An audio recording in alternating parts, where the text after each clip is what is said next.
So I'm standing in the courtyard of the Jewish Museum of Berlin.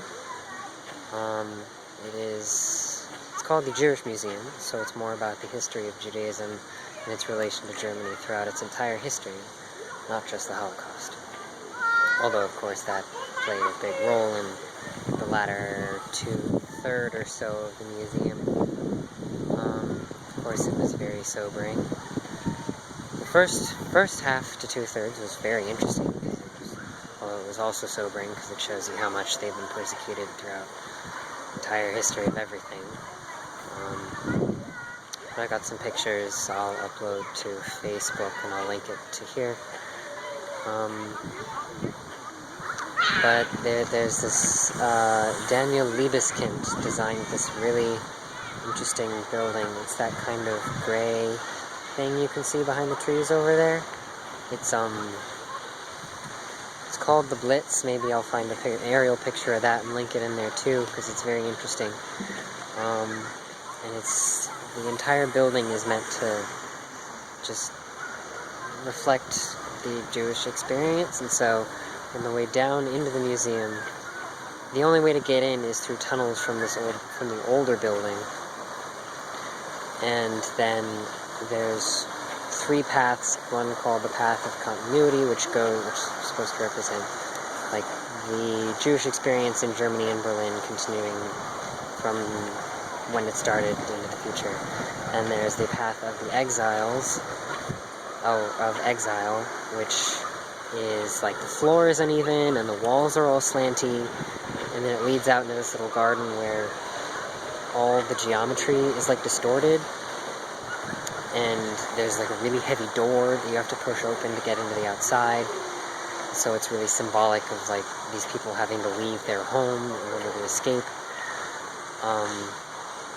But it's still like, it's like pointing like in the direction of forward from the orientation of the opening of the museum.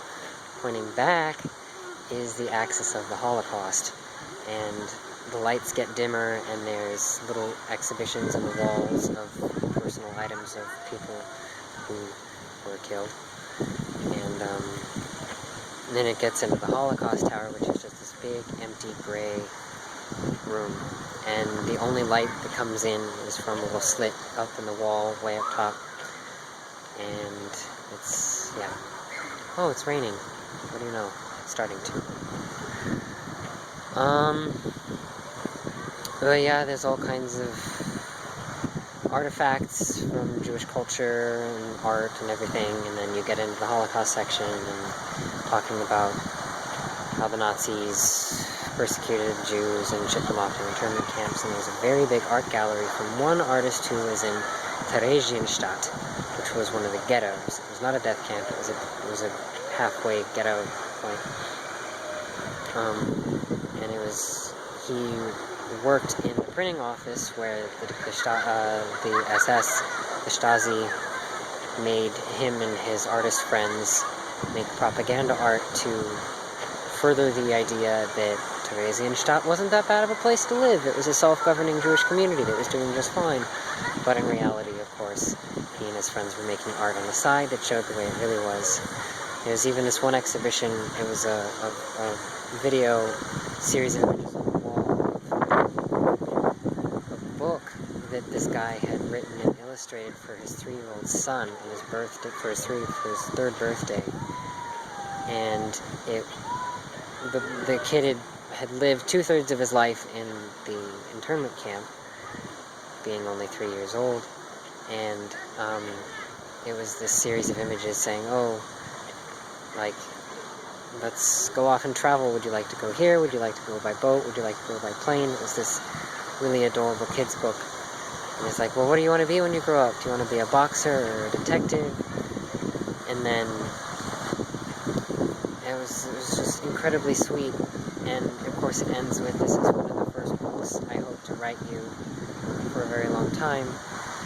And the artist his art was found, and he was convicted and sent off, and he died. And his son lived.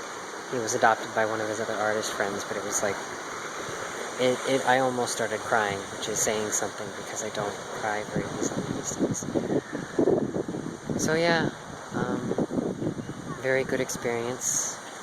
Not necessarily a happy one, but that is life. So, yep. So now that I've spent 5 minutes telling you about the Jewish Museum, weather's cooled down, at least for now. It's cloudy, you can probably see that. I'm happy about that. Feeling a little better since it's colder. Yeah, I'm looking forward to being here for a while. Gonna be staying with the house mother for an extra couple months. She's really cool. Gonna have to find a way to make some new friends after the Fugus program ends, though, because most of the people who I've have developed a rapport with are only there for the month, so they leave. But yep, just things to do, things to see. I'll probably be getting a year pass to all the local museums and castles because I'm an architecture and history buff, so I'll be doing that. And with the student discount, it's really cheap, so that's good and fun. I will talk to you guys later.